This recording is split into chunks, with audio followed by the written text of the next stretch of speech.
Kumily Nediyakalayil Ayyappan Krishnan and Ammu Krishnan memorial ട്രസ്റ്റിന്റെ ഉദ്ഘാടനം നടന്നു. Kumily panchayat president MM Varghese trust നാടിനെ സമർപ്പിച്ചു. സമൂഹത്തിനായി ജീവകാരുണ്യ പ്രവർത്തനങ്ങൾ നടത്തുക എന്നതാണ് ട്രസ്റ്റിന്റെ ലക്ഷ്യം. 19-ാം നൂറ്റാണ്ടിന്റെ ആദ്യകാലങ്ങളിൽ കുമളി വലിയകണ്ണപേഴ്സ് വന്ന കുടിയേറി താമസം ആരംഭിക്കുകയും പിന്നീട് ഈ പ്രദേശത്തിന്റെ വികസനത്തിന് നേതൃത്വം കൊടുത്തവരുമാണ് നെടിയകാലയിൽ കുടുംബം.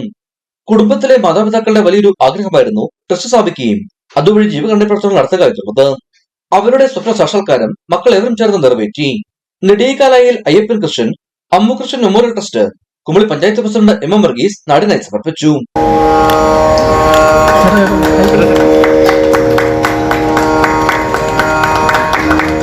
വർഷത്തിന്റെ കൈകളുമായി നെടിയകാലയിൽ കുടുംബാംഗങ്ങൾ കടന്നുവരുമ്പോൾ ഈ പ്രദേശത്തെ ആളുകൾ അത് സർവാത്മക സ്വാഗതം ചെയ്യും എന്നുള്ള കാര്യത്തിൽ യാതൊരു സംശയവും.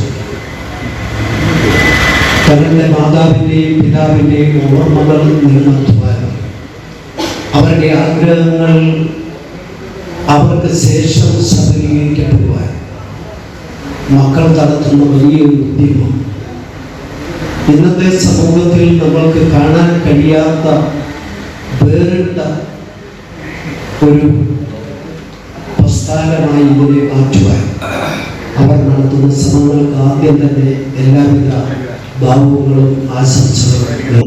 കുമളി അട്ടപ്പാടത്ത് പ്രവർത്തിക്കുന്ന ക്രോസിൽ ഡയാലിസിസ് നടത്തി വന്ന രോഗികൾക്കായി സൗജന്യ ഓണക്കിറ്റും നിർദ്ധന രോഗികൾക്കായി ചികിത്സാ സഹായവും ട്രസ്റ്റ് നേതൃത്വത്തിൽ കൈമാറി. കുമളി പഞ്ചായത്ത് വൈസ് പ്രസിഡന്റ് ഷക്കീല ടീച്ചറിന്റെ അധ്യക്ഷത കൂടിയ യോഗത്തിൽ വ്യാപാരി വ്യവസായ ഏകോപന സമിതി കുമളി യൂണിറ്റ് പ്രസിഡന്റ് മജോ കാര്യമുട്ടം, കോൺഗ്രസ് കുമളി മണ്ഡലം president PP Raheem, BJP Kumily panchayat committee president Thomas Cheriyan, CP പെരുമയുടെ മണ്ഡലം സെക്രട്ടറി VK ബാബുക്കുട്ടി, മുസ്ലിം ലീഗ് ദേശീയ സമിതി അംഗം KS മുഹമ്മദ് കുട്ടി, പഞ്ചായത്ത് അംഗം Leena Manoj, CPM Kumily local secretary Bineesh Dev, വിവിധ രാഷ്ട്രീയ സംഘടന, മതമേലധ്യക്ഷന്മാർ എന്നിവർ യോഗത്തിൽ പങ്കെടുത്തു. ഇടുക്കി വിഷൻ, കുമളി.